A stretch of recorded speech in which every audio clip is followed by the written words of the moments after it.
Hello. Are you serious? Man, you got to clear the pipes before you jump on like that. Sounded like you were underwater. Oh, my God. Oh, my God.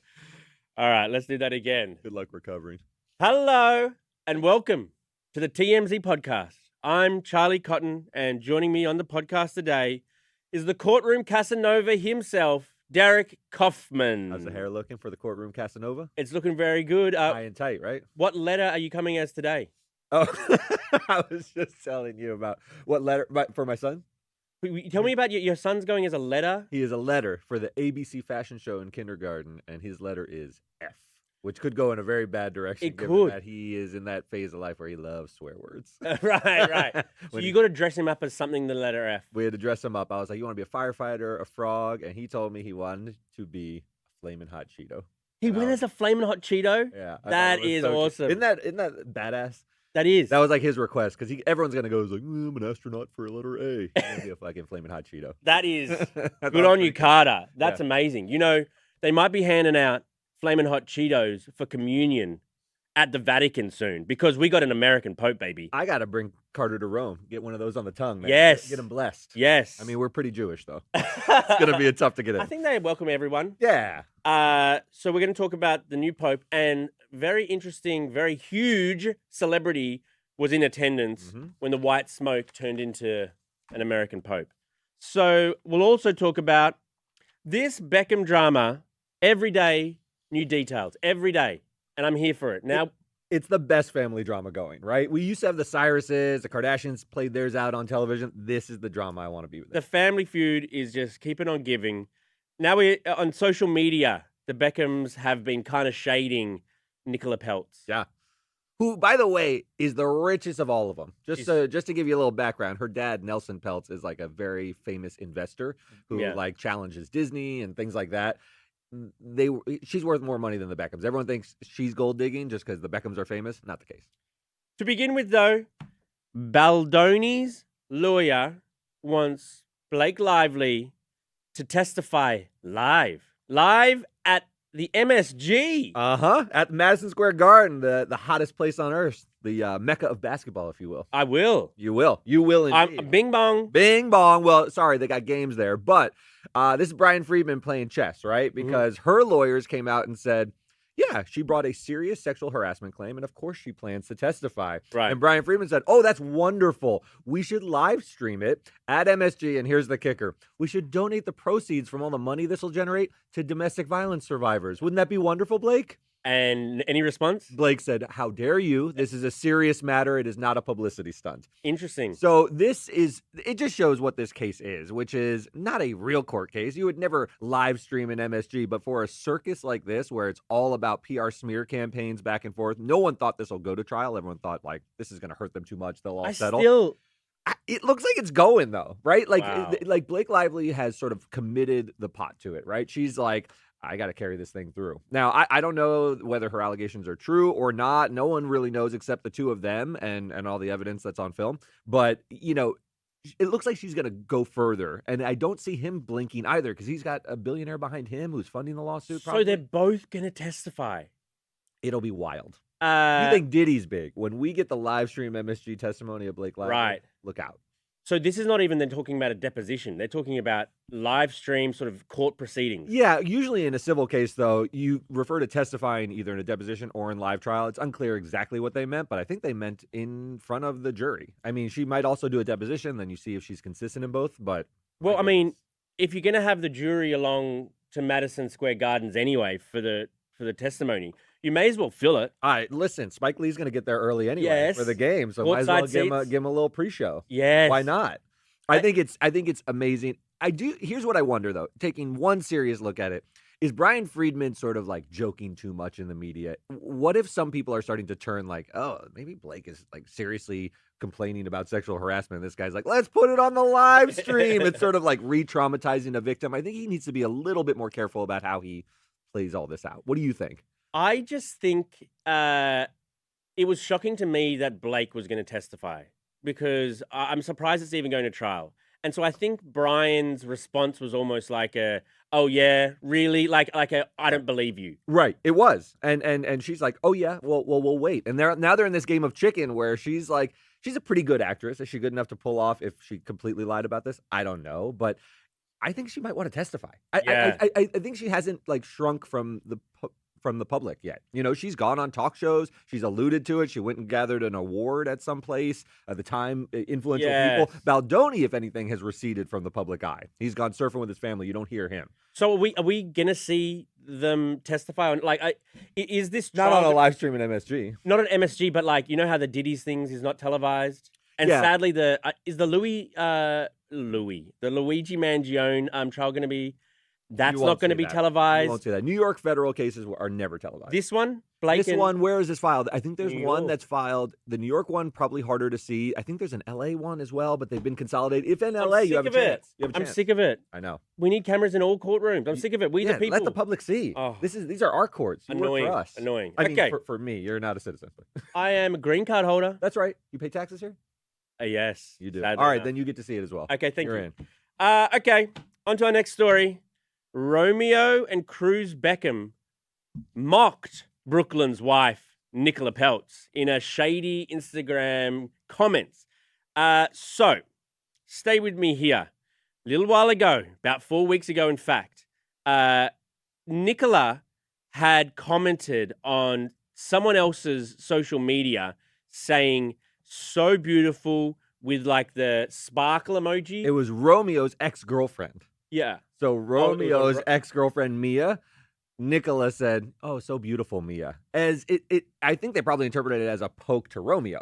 Okay, there's an extra layer of this I didn't realize. Right? Like you're saying my ex is so beautiful, you're sticking it in my eye. Why do you care about how my ex looks, who I probably don't like anymore? So great point, Derek. How the chess, what'd they do? So flash forward, I think it was only like a couple days later, Cruz Beckham commented on Romeo's post saying, so beautiful, Romeo, sparkle emoji, heart emoji, and Romeo replied with laughing emojis. Right. So clearly there was discord. And it sounds like these brothers are on the same team, and Brooklyn, who I believe is the oldest brother, right? Yeah. Is on an island is. With Nicola. Now, Nicola's a beautiful island. She's very rich herself. I'm sure he's fine to have like chosen his side. But it does start to feel like maybe a bullying situation if you're Team Brooklyn, but also maybe Brooklyn's just wrong because everyone is aligned against him from his own family, and he does have his wife, and you and I both know like your wife becomes the person you agree with the most because she's in your house. Yeah, right. And this is why family estrangement happens sometimes, because she's not my family by blood, but I gotta live with Mary every day, and we're the new family, right? Mary, me, and the kids. Have you had my mom's my old family? Have you had instances where, you've had to side with Mary and in your head you're like, this is fucking ridiculous? I have them quite frequently. Yeah. I mean, but you ride with your spouse. Yeah. Do you, I mean, your families kind of get along, so maybe you've had fewer of these, and mine do for the most part. But I see this dynamic, and it's so common, right? Yes. Like, you got to stick with your wife. Yeah, and if you don't, you'll lose that family too. That's right. And do they have kids, Brooklyn? No. Okay, so you can lose that wife once kids come. But it does seem like Nicola is kind of like the center of the drama. I don't know if that means that she's in the wrong or not, but it just feels like she was going after this Kim Turnbull, the current girlfriend of Romeo. Yes. And that doesn't seem like it had any legs, that whole story. Like, yeah, what you're saying is kind of true. Once you look around and all of a sudden you're usually the one that people are angry at, you kind of got to look inward. If it was a one-off where it's like, I have strong feelings about this person, we'll evaluate that situation and I'll give you the benefit of the doubt about your feelings. But once you're constantly involved in conflict, you're the source of the conflict. That's my feeling. That's my feeling. And Nicola is going to drift into that because everyone seems aligned against her, and she's the only one fighting this fight righteously. And I'm like, I don't know. Now I'm starting to wonder whether Nicola's a pain in the ass. Right. Pretty one, though. Okay, final story of the week. Harry Styles was spotted in a massive crowd greeting Pope Leo at the Vatican. Upstaging the Pope, man. One Direction, upstaging the Pope. He was at the Vatican kind of incognito? Yeah, he did. He was. He was like, cap and, disheveled looking a bit. But, I mean, someone spotted him. in that. Did you see how many people were there? It makes like Coachella look like small potatoes, right? It's massive. You forget how big Catholicism is. But Rome isn't like a massive city. No. And the Vatican is as small as a shopping center. Yeah, you can walk through the Vatican and walk right out of it. So everyone in Rome, when the white smoke, everyone's like, Zad! Everyone descends upon this little, circle of concrete sort of thing. Yes. And waits for the announcement and It's for nuts. Leo to come out and give his little... He came out, he spoke in different languages. Yes, you have to be able to speak Latin. That is a requirement for the Pope. So he's fluent in Latin, but he's an old Chicago boy, which I love this. This is the first American Pope. It's shocking to me that we haven't had an American Pope in all these years. No, it's shocking to me that we have an American Pope now. Oh, really? Are you not? We're the big dog. Oh, you're shocked Pope. because this is the moment we have like Trump in America, or no, just in general? Because the Pope is usually not for like a Western gentleman. He's usually like be a European. Well, we had from Argentina. There was an Argentinian guy, just the past one, but especially he was the first one. The first one from the Americas was Francis. True. Yeah. But I'm just surprised. Like America's very controversial right now for like the European priests or whatever or whoever to vote. Let's give America something else. I'm surprised. You can be surprised. Here's the thing. This is a global religion. You got to get out of Europe eventually, right? They've had a lot of European dudes. Now they had the Argentinian who just passed away, Pope Francis. Now we have an American. I suspect in our lifetime, this guy's 69 years old, so we'll see another Pope. Wow. If we make it. Yeah. I suspect we'll see an Asian Pope next. Well, that was going to be this we'll time. See sort of a Chinese Pope or Filipino Pope. Came very close. It was going to be. I think you have to. It's a global religion, man. There's not that many. Europe's dying, man. Europe's all buildings from the 12th century. We're the new kid in town. Right. He likes Wordle. He plays Wordle apparently. He seems modern, right? Yes. That's the coolest thing. So did Pope Francis. But he's a Chicago boy. Pope Deep Dish. That's what I want that to stick. He's a Chicago kid. You're going at his heart. Pope Deep Dish? Pope Deep Dish, I like. Because his name is Robert Prevost. But he's from Chicago. Chicago's known for its deep dish. I'm calling him Bobby P. Bobby's pretty nice. Bobby P. How come he's called Leo some places? And do you remember the medical drama Chicago Hope? I wanted to call him Chicago Pope. Oh. But I'm not sure if people remember Chicago Hope. It wasn't as big as ER. We got lots of time to name him. Lots. But it's definitely not going to be Leo. Okay, we're gonna. But why is his name sometimes Leo and sometimes his name is Robert Prevost?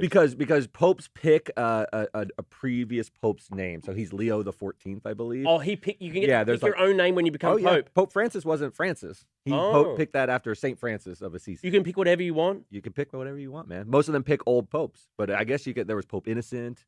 Pope Innocent? Oh, yeah. Pope Innocents are pretty cool ones. That is cool. Yeah, there was Pope John Paul. He wasn't John Paul. His name was like some Polish name. Oh, wow. Yeah. I can't wait to go through all the options and see what Pope name I would pick.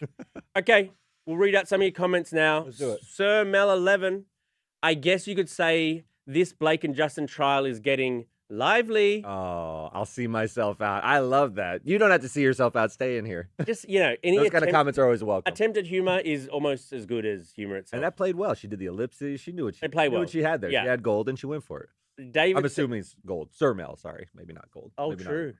David says, I don't think Blake should testify. It may come back to hunt her Probably in the trial. Haunt, yeah. It could.